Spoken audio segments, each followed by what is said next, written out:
Caravan ni lagi besar guys.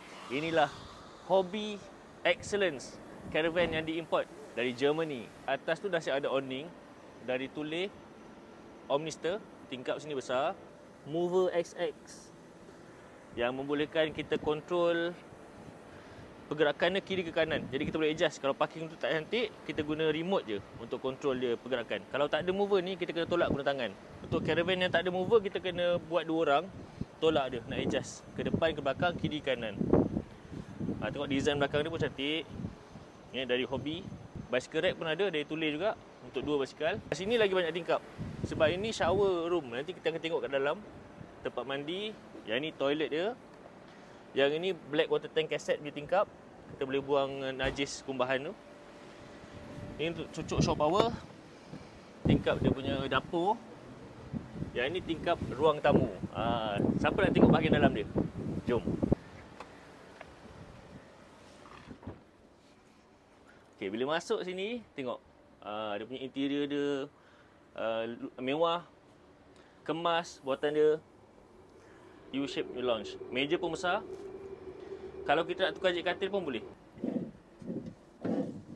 Dah sampai bawah, lock balik.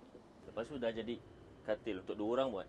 Dekat bahagian belakang ni, ada lagi super single punya katil. Reading lights. Nak control switch ni, boleh juga.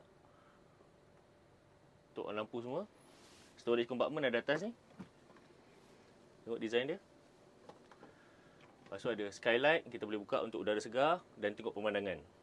Atas ceiling ni ada aircon domestik lagi. Untuk dapur. Boleh masak kat sini.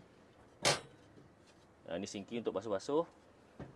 Lepas tu ada penyedot asap. Lampu dan kipas. Untuk asap masak tu keluar dari sini. Microwave pun ada. Cantik. Jenama domestik. Dan oven dia daripada Tedford Duplex. Ni ada sliding. Kita boleh letak botol-botol kicap ke sos ke. Paling special. Fridge full size. Sampai ke ceiling ni. Ni memang besar. Atas ni ruang freezer dia. Dari domestik juga fridge dia. Ada magnet untuk lekat ni. Okey, siapa nak tahu kelebihan caravan ni berbanding dengan motorhome, dia sebenarnya kita boleh parking kat mana-mana tempat. Lepas tu kereta yang tarik caravan tu, kita boleh bawa pergi jalan. Maksudnya rumah ni kita parking je kat campsite mana kita nak. Kereta tu kita bawa pergi shopping ke, kita pergi beli barang ke, kita pergi bawa nak jalan-jalan. Malam tu kita balik campsite, benda ni dah ada. Sekarang kita tengok toilet dia nak. Toilet dia sini special. Sebab dia ada partition antara toilet, kita nak buang air kat sini, dengan shower dalam lagi sana. Mari kita tengok.